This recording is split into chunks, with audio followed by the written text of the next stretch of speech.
Let's talk about the greatest myth of addiction. It's Ryan from the Melbourne Centre of Healing here. So, when it comes to drugs and people who use drugs, what percentage would you think of the people that start using drugs become addicted? Maybe half? Maybe when it comes to ice or heroin, it might be more. It might be 70, 80%. If it was what the media told you, to be 100, right? The fact of the matter is, when it comes to drug use, 85 to 90% of people who start using drugs never become addicted. This has been studied very carefully by Dr. Carl Hart at Columbia University.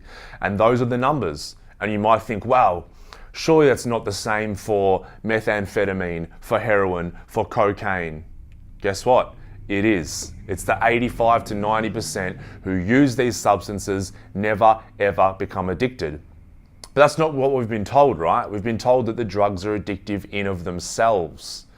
And so that means if that were true, then it would be 100% of people who try the drug would become addicted. So it's not so much about the drug. Now, it's very easy for us to blame the drug. It's very easy for us to see a loved one going off the rails, to see the stuff on the news that's put out there about ice or whatever it is, and to blame that thing. Because it's so much of an easier thing to blame an inanimate object as opposed to going deeper than that.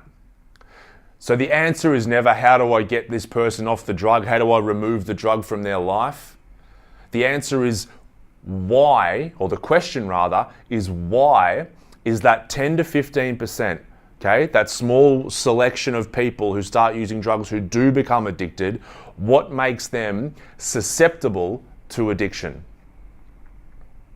And it always comes down to emotional pain.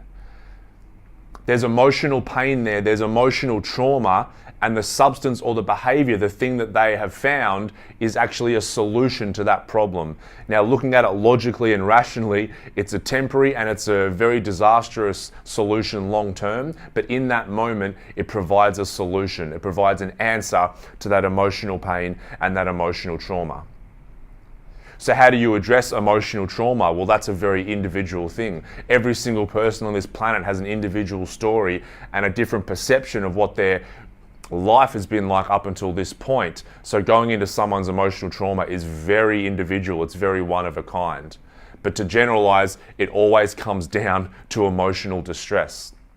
I had someone come in here last week, and it's not the first time I've heard this, but they said, don't some people just like to get fucked up? And that's something I would have said years ago, right? But what does that mean? Don't some people like to just get fucked up? Or I've heard people say, I just like to get high, okay? That's an easy framework to put around it. It lets yourself off the hook. But what does that mean? What does that mean, I just like to get high? It means that I feel compelled to take something because right now I can't stand sitting with myself in my current reality, sitting with me as I am. I can't take it any longer and I need to change that. That's the deeper reason. That's the deeper question.